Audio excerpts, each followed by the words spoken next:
ہم سماعت کر رہے تھے جو کہ یہاں تک بات چلی تھی، وَقَطَّعْنَا أَيْدِيَهُمْ، عورتوں نے اپنے ہاتھوں کو کاٹ دیا۔ اس کو امام اہل سنت نے فرمایا تھا حسن یوسف پہ کٹی مصر میں انگشت زنا، حسن یوسف پہ کٹی مصر میں انگشت زنا، سر کٹاتے ہیں تیرے نام پہ مردان عرب۔ یوسف علیہ السلام کا حسن تھا، ادھر انگلیاں کٹ رہی ہیں، ادھر صرف نبی کا نام ہے، نبی کے غلام آج تک سر کٹانے کے لیے تیار ہیں۔ اور مردان عرب کی بات کی امام اہل سنت نے، یہاں مصر کی عورتیں ہیں، یہاں مردان عرب ہیں۔ کیا بہترین انداز میں نبی کی شان آپ نے بیان کی کہ ادھر حسن ہے، ادھر نام ہے، ادھر عورتیں ہیں، ادھر مردان عرب ہے، اور مصر کی عورتیں ہیں وہاں۔ تو یہ نبی کو شان اللہ نے عطا فرمائی ہے۔ سارے نبی عظیم ہیں لیکن سب سے اعلیٰ و اعلیٰ ہمارا نبی، سب سے بالا و اعلیٰ ہمارا نبی۔ کتنے تارے کھلے چھپ گئے پر نہ ڈوبے نہ ڈوبا ہمارا نبی۔ تو یوسف علیہ السلام کا تذکرہ ہو رہا تھا۔ اس کے بعد جب آپ ان مشکلات سے، ان آزمائش سے آگے نکلے، کنویں میں ڈالے گئے، پھر وہاں سے نکال کر پھر آپ کو خریدا گیا، پھر آپ کو قید میں ڈال دیا گیا۔ ان مشقتوں کے بعد اب آپ کو اللہ تبارک و تعالی حکومت عطا فرماتا ہے، آپ کو بادشاہت دی گئی، آپ کو عہدہ دیا گیا، آپ کو منصب دیا گیا۔ تو اس حوالے سے اللہ تبارک و تعالی کا فرمان آیا وَكَذَلِكَ مَكَّنَّا لِيُوسُفَ فِي الْأَرْضِ، اور اسی طرح ہم نے یوسف کو اس ملک میں اقتدار عطا فرمایا۔ وہ اس ملک میں جہاں رہنا چاہتے تھے رہتے تھے، اللہ نے آپ کو بادشاہت دی۔ پھر کہا وَجَاءَ إِخْوَةُ يُوسُفَ فَدَخَلُوا عَلَيْهِ فَعَرَفَهُمْ وَهُمْ لَهُ مُنْكِرُونَ، پھر آپ کے پاس آپ کے وہ بھائی بھی آئے جنہوں نے آپ کو کنویں میں ڈالا تھا، لیکن اس وقت آپ چھوٹے تھے، اب وہ نہیں پہچان رہے تھے لیکن آپ ان کو پہچان رہے تھے، کیونکہ ہر جگہ سے غلہ ختم ہو گیا تھا، لوگ قحط سالی میں پڑ گئے تھے، تو اس وجہ کر آپ کے پاس امداد کے لیے آئے تھے اور کچھ رقم دے کر غلہ خریدنا چاہتے تھے۔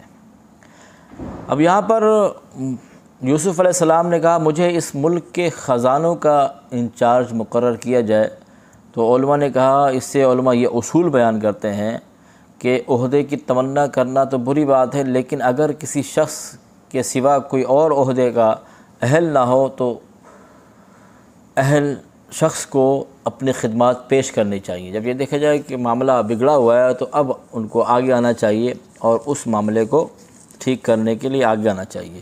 تو آپ آگے آئے اور آپ نے اس عہدے کو سنبھالا۔ جب یوسف علیہ السلام کے بھائی ان کے پاس پہنچے تو آپ نے ان کو غلہ دیا اور پھر برادران یوسف سے بنیامین کو بھی باپ کی اجازت لے کر آنے کو کہا۔ تو ان کے جو بھائی تھے، یہ سب تو باپ شریک بھائی تھے، اور ماں شریک بھائی بنیامین تھے، ان کو بھی لانے کی آپ نے کہا کہ آئندہ اپنے دوسرے بھائی کو بھی لے کر آنا ورنہ تمہیں غلہ نہیں دیا جائے گا۔ جب باپ سے انہوں نے عرض کی تو باپ نے وہی کہا کہ جو معاملہ پہلے ہوا ہے یوسف علیہ السلام کے ساتھ تم اس کے ساتھ کرو گے۔ پھر عرض منت سماجا کر وہ لے کر آ گئے۔ پھر یہی ہوا، پھر یوسف علیہ السلام نے ایک تدبیر سوچی اور انہیں وہاں بنیامین کو روک لیا، ان کو بتایا کہ میں یوسف ہوں، میں تمہارا بھائی ہوں۔ اب یہ واپس جب گئے باپ کے پاس، حضرت یعقوب علیہ السلام کے پاس، تو پھر آپ نے صبر کیا اور شدت غم سے روتے روتے یعقوب کی آنکھوں کی بینائی چلی گئی۔ انہوں نے کہا میں اپنی پریشانی و غم کے شکایت صرف اللہ سے کرتا ہوں۔ پھر یعقوب نے برادران یوسف کو کہا، یوسف اور بنیامین کو تلاش کے لیے بھیجا۔ آپ اللہ کے نبی تھے، آپ جانتے تھے یوسف علیہ السلام بھی ہیں اور بنیامین بھی ہے، تو آپ نے ان کو بھیجا کہ جاؤ ڈھونڈ کے لاؤ۔ اب یہ پھر گئے، عرض کی کہ ہمارا والد کے معاملات اس طرح ہو گئے ہیں اور آپ نے جب یہ پھر دوبارہ گئے نا، اب یوسف علیہ السلام نے سارے باتیں واضح کر دی کہ میں یوسف ہوں جس کو تم نے کنویں میں ڈال دیا تھا۔ اب وہ شرمندہ ہوئے، لیکن آپ نے کہا لا تثریب اليوم، آج تم پر کوئی مواخذہ نہیں ہوگا، آج تمہیں معافی ہے۔ آپ نے انہیں معاف کر دیا اور اپنی قمیض انہیں دی کہ میرے باپ کے چہرے پر ڈال دینا۔ اس واقعے کو کسی بہترین انداز میں قرآن نے بیان کیا ہے، یہ سنیں اور اپنے عقیدے کو مضبوط کریں۔ فرمایا قال لا تثریب علیکم اليوم، آج تم پر کوئی مواخذہ نہیں ہے، آپ کو معاف کر دیا سب کو۔ اس کے بعد فرمایا اذهبوا بقمیصی ھذا فالقوه علی وجه ابی یأتی بصیرا، یہ قمیض میری لے جاؤ، یہ میرے والد پر چہرے پر ڈالنا، ان کی بینائی واپس آ جائے گی۔ اب کیا ہوا؟ اب یہ چلے تو فلما ان جاء البشیر والقاہ، اس سے پہلے کیا ولما فاصلت العیر قال ابوہم انی لاجد ریح یوسف، یوسف علیہ السلام کے بارے میں حضرت یعقوب علیہ السلام کہتے ہیں مجھے میرے یوسف کی خوشبو آ رہی ہے۔ اللہ اکبر، وہاں سے چلے ہیں اور یہاں خوشبو آ رہی ہے۔ اب کیا ہوا؟ فلما ان جاء البشیر القاہ علی وجہ ابی علی وجہ فرتد بصیرا، پھر جب وہاں پہنچے اور اس قمیض کو، یوسف علیہ السلام کی قمیض کو یعقوب علیہ السلام کے چہرے پر ڈالا تو آپ کی بینائی واپس آ گئی۔ تو یہ مقام آپ کو دیا گیا۔ اس کے بعد سارا معاملہ سنایا، ساری باتیں بتائی۔ آپ یوسف علیہ السلام کے والد، والدہ اور سارے بھائی مل کر جب وہاں پہنچے، فلما دخلوا علی یوسف آوى الیہ ابویہ وقال ادخلوا مصر ان شاء اللہ آمنین، فرمایا کہ پھر جب وہ یوسف کے پاس پہنچے تو اس نے اپنے ماں باپ کو اپنے پاس جگہ دی اور کہا تم سب مصر میں داخل ہو جاؤ، انشاءاللہ وہاں امن کے ساتھ رہو گے۔ ورفع ابویہ علی العرش وخروا لہ سجدا، اور اس نے اپنے ماں باپ کو تخت پر بٹھایا، وہ سب یوسف کے لیے سجدہ ریز ہو گئے۔ وقال یا ابتی ھذا تأویل رؤیای من قبل، یوسف نے کہا اے میرے باپ یہ میرے اس پہلے خواب کی تعبیر ہے۔ آپ نے خواب دیکھا تھا نا، چاند، سورج اور ستارے آپ کو سجدہ کر رہے ہیں، تو یہ آپ کی تعبیر مکمل ہوئی۔ اس واقعے میں یوسف علیہ السلام کے اس سورہ یوسف میں بہترین واقعات ہیں، سمجھنے والوں کے لیے بہترین نشانیاں ہیں۔ آزمائش کی طرف آئیں، اللہ تعالیٰ اپنے پسندیدہ نبی کو یوسف علیہ السلام کو کتنی آزمائش پر رکھا آپ نے، اللہ نے، اور اس کے بعد یعقوب علیہ السلام کے صبر پر کتنا بڑا اعزاز ملا آپ کو۔ اور اسی کے ساتھ آپ کے ساتھ جو بھائی تھے انہوں نے جب ناانصافی کی، یوسف علیہ السلام نے صبر کیا، اور جب آپ کو حکومت ملی، آپ کو بادشاہت ملی، اللہ نے آپ کو نوازا، اس کے بعد آپ نے بھائیوں کو معاف کر دیا۔ تو یہاں اس قصے سے بہت سارے واقعات اور بہت ساری عبرت کی باتیں ملتی ہیں۔ اللہ تعالی ہمیں عمل کی توفیق عطا فرمائے۔ اس کے بعد سورۃ الرعد، رعد کے بارے میں آتا ہے۔ سورۃ الرعد جو ہے یہ ترتیب مصحف کے اعتبار سے 13ویں اور جبکہ ترتیب نزول کے اعتبار سے 96ویں نمبر پر ہے۔ سورۃ الرعد کا ذکر رعد کیوں رکھا گیا، اس کے بارے میں فرمایا، رعد کے بارے میں ایک آیت آئی وَيُسَبِّحُ الرعد بِحَمْدِهِ وَالْمَلَائِكَةُ مِنْ خِیفَتِهِ، فرمایا بادل پر معین فرشتہ اس کی حمد کے ساتھ تسبیح کرتا ہے۔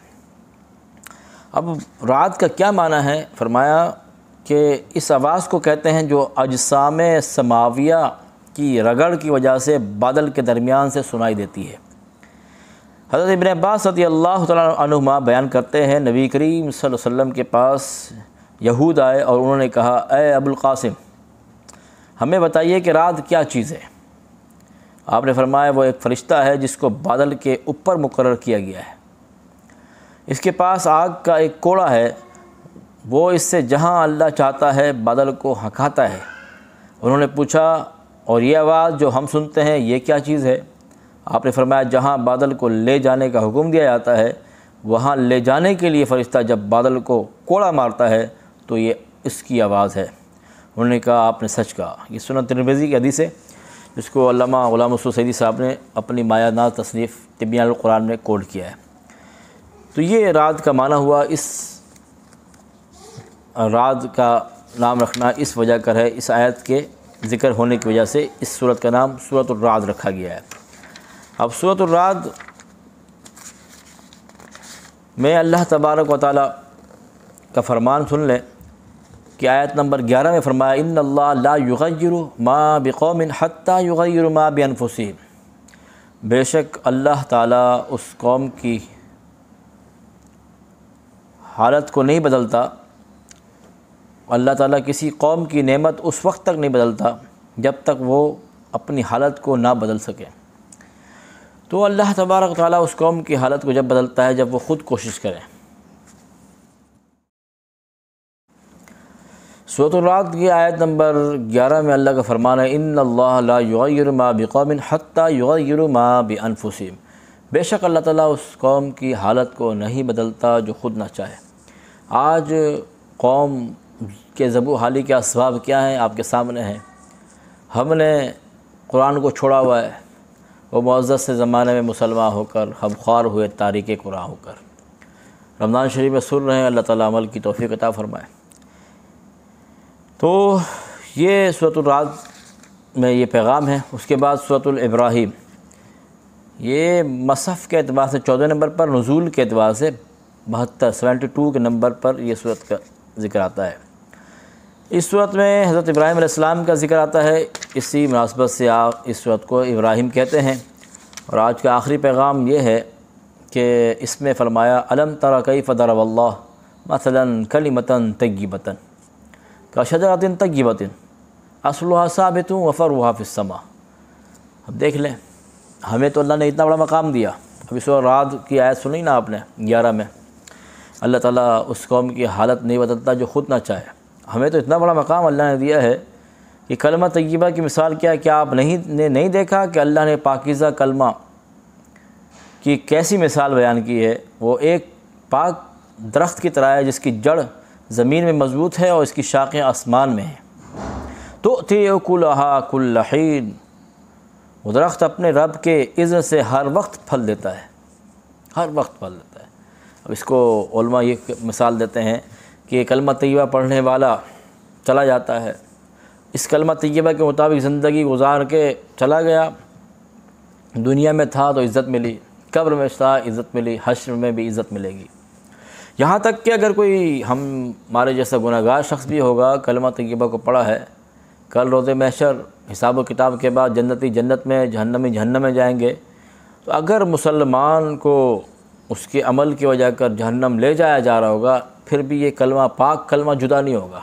پوچھا جائے کیوں جدا نہیں ہوتا، وہ یہی کہے گا اس نے ایک دفعہ پڑھا ہے، بتقاضۂ بشریت گناہ میں لگا رہا، لیکن کلمہ طیبہ سے نہیں ہٹا، ایمان کو نہیں چھوڑا، قادیانیت کو اختیار نہیں کیا، رافضیت تفضیلیت کی طرف نہیں گیا، اور اس کلمہ طیبہ پر رہا اور کسی بھی بد مذہب کی طرف نہیں گیا، صحیح معنوں میں اس کلمہ طیبہ پر اس کا خاتمہ ہوا ہے، تو اس کا حق یہ ہے اسے جہنم سے نکال کر جنت میں لے جایا جائے گا۔ اسی لیے جگہ جگہ لٹیرے ہیں، پہلے آپ کو تفصیلیت کی طرف لے جائیں گے، پھر رافضیت کی طرف لے جائیں گے، پھر آگے قادیانیت کی طرف لے جائیں گے، تو مختلف قسم کے ڈاکے ڈالتے ہیں۔ تو اس لیے لبرلزم ہے، سیکولرزم ہے، تو اس سے بچتے ہوئے کلمہ طیبہ ہی کو نعمت لے جائیں تاکہ ہمیشہ کے لیے آپ جہنم سے بچ جائیں، ہمیشہ جہنم میں نہ جائیں، بلکہ جو آپ کے ساتھ معاملات ہوں وہ عارضی ہوں، اس کے بعد جنت کی امید ہو۔ یہ پاک کلمہ ہے۔ وَيَضْرِبُ اللَّهُ الْأَمْثَالَ لِلنَّاسِ لَعَلَّهُمْ يَتَذَكَّرُونَ، یہ مثالیں رب تعالیٰ اس لیے بیان کرتا ہے تاکہ نصیحت حاصل کیے۔ وَمَثَلُ كَلِمَةٍ خَبِيثَةٍ، اب کلمہ خبیثہ سن لیں، كَشَجَرَةٍ خَبِيثَةٍ، یہ خبیثہ درخت کی طرح ہے، اجْتُثَّتْ من فوق ارض ما لها من قرار، جس کو زمین کے اوپر سے اکھاڑ دیا گیا ہے، اس کے لیے بالکل ثبات نہیں ہے، اس کی جڑیں مضبوط نہیں ہیں، تو اس کو اکھاڑ کر رکھ دیا گیا۔ ناپاک کلمہ سے مراد شرک ہے، ناپاک درخت سے مراد اندرینج کا درخت ہے، یہ کڑوا پھل کا درخت ہے۔ تو پاک کلمہ ہے۔ تو آج کا پیغام یہی ہے کہ ہمیں چاہیے کہ ہم کلمہ طیبہ پر رہیں، ڈٹے رہیں اور ایمان کو نہ چھوڑیں۔ لٹیرے آتے ہیں یہ چند سکوں کے خاطر، یہ 60-70 سالہ زندگی کی خاطر ہم اپنے ایمان کو داؤ پہ لگا دیں، ایسا نہ کریں۔ اور ان بھائیوں سے بھی ریکویسٹ کروں گا کہ اس مہینے کی برکت سے اپنے قریبی لوگوں کو دیکھیں، اپنے رشتہ داروں کو دیکھیں، اپنے پڑوسیوں کو دیکھیں، دیگر جاننے والوں کو دیکھیں تو ان کے ساتھ تعاون کریں، اور ان کے ساتھ تعاون کریں، ورنہ ایسا نہ ہو ان کی غریبی ان کو کفر تک لے جائے۔ تو اس لیے اگر ہم نے دیر کر دی، اس میں ہم آگے نہ بڑھے اور اپنے لوگوں کو امداد نہ کی، تو مختلف قسم کے لٹیرے آتے ہیں اور انہیں اغوا کر لے جاتے ہیں۔ اللہ سے دعا ہے اللہ تعالی ہمیں عمل کی توفیق عطا فرمائے۔